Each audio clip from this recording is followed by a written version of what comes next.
আপনি যদি ক্ষমতায় থাকতে হয় আপনি গণতন্ত্রের রায় বাস্তবায়ন করতে হবে। কারণ এই প্রধানমন্ত্রীর চেয়ার এটা আপনার না, এটা বাংলাদেশের জনগণের। আর্মি সব জায়গায় করিডোর দিয়ে রেখেছিল। আমি আর নাহির একটা ভাষা আবদ্ধ ছিলাম। আমরা সকালবেলা বের হতে চাইলাম, বললো গুলি করা হবে। যে বাসায় আবদ্ধ ছিলাম একজন শিক্ষককে নিচে পাঠাইলাম। বললাম স্যার একটু দেখে আসুন নিচের কি অবস্থা।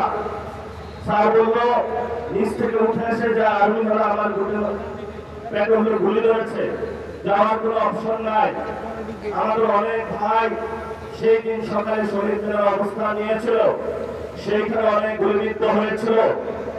ঠিক এই সময় তাদের বাংলার মানুষ সকাল থেকে বন্ধ করে যেখানে এসএসএফ কে 5 মিনিট দেওয়া হয়েছিল, শেখ হাসিনাকে 5 মিনিট দেওয়া হয়েছিল, হয়তো বাংলাদেশের মধ্যে 5 মিনিটের মধ্যে তোমার এখানে জীবন দিবা অথবা ভারতে দাঁড়াবা। সেই সময় আপনারা পুরো বাংলাদেশে ঐক্যবদ্ধভাবে পুরো বাংলার রাজপথে এসেছিলেন। সেই সময়কালীন 5 তারিখে তারেক রহমান বাংলাদেশে ছিল না।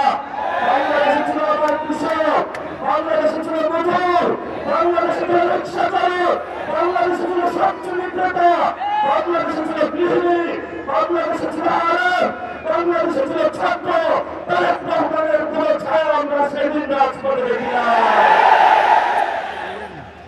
নতুন করে বাংলাদেশে এসেছে, হাল গতি বুঝার আগে সব সিদ্ধান্ত নেওয়া শুরু করেছে।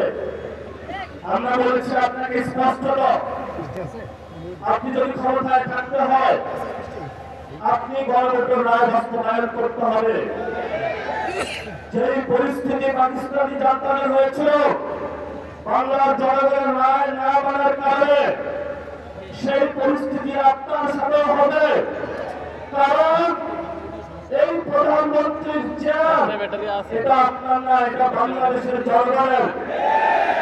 আমাদের চেয়ার নিয়ে কেউ যদি ছিনিয়ে খেলে আমরা তো সেই চেয়ারকে রক্ষা করতেই হবে আমাদের। আমি ছোট্ট একটা গল্প নিয়ে শেষ করবো। তাজমহল একজনে প্রায় 100 টাকার মতন বিক্রি করেছিল। সব খরিদ্দার এসে খুঁজে যে আমি তাজমহলের মালিক, কিন্তু তাজমহলের মালিকানা কি কেউ নিয়েছে না ওই ব্যক্তিও হয়েছে? এটা ভারতের সম্পত্তিও ছিল। তারেক রহমান নির্বাচনে আসার আগে অনেক জায়গায় ধর্ণা দিয়েছে, ভারত থেকে শুরু করে অনেক ডিপ স্টেটের কাছে তাজমহলের মতন 100 জায়গায় বাংলাদেশকে বিক্রি করেছে।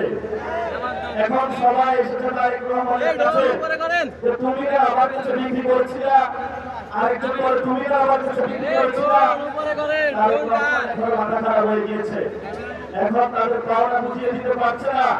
কারণ বাংলাদেশের মালিকেরা তারেক রহমানের নয়, বাংলাদেশের মালিকেরা বাংলাদেশের জনগণের।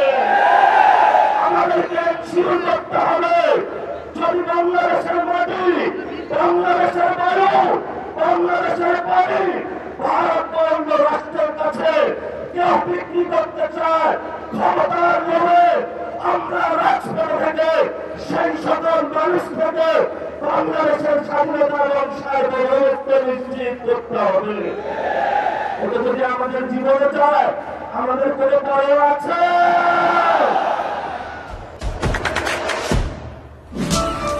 দেশে দেশে সবার সাথে দ্য নিউজ।